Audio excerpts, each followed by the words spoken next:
ত্রয়োদশ জাতীয় সংসদ নির্বাচনকে সামনে রেখে নির্বাচন কমিশনে নিবন্ধনের আবেদন জমা দিয়েছে জাতীয় নাগরিক পার্টি এনসিপি। আজ রোববার ২২ জুন দলের পক্ষ থেকে নির্বাচন কমিশনে আবেদনপত্র জমা দিতে আসেন উত্তরাঞ্চলের মুখ্য সংগঠক সার্জিস আলম, মুখ্য সমন্বয়ক নাসির উদ্দিন পাটোয়ারি সহ দলের বিপুল সংখ্যক নেতাকর্মী। ওয়ালটন আবারও মিলিয়নিয়ার অফারে ওয়ালটন ফ্রিজ কিনে আপনিও হয়ে যেতে পারেন মিলিয়নিয়ার।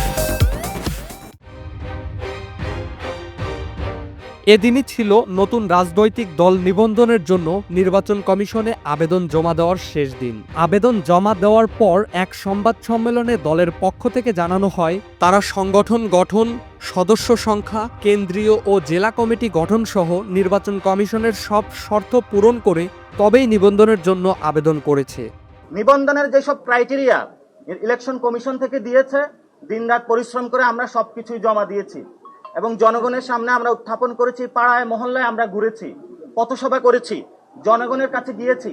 প্রতিষ্ঠা বার্ষিকীর মধ্য দিয়ে আমরা জানান দিয়েছি বাংলাদেশে এনসিপি বড় একটি রাজনৈতিক দল হিসেবে বিরাজ করে। দলের সদস্য সচিব আক্তার হোসেন বলেন, আমরা নির্বাচন কমিশনের সব শর্ত পূরণ করেছি, শক্ত ভিত্তির উপর দাঁড়িয়ে এ আবেদন করছি।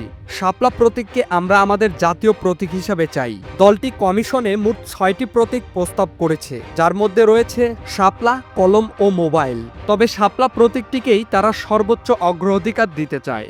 জাতীয় নাগরিক পার্টি এনসিপি দলের প্রতীক হিসাবে নির্বাচন কমিশনে যে আবেদন দাখিল করেছে, সেখানে আমরা 3টি প্রতীককে দলের প্রতীক হিসেবে আমরা আবেদন করেছি।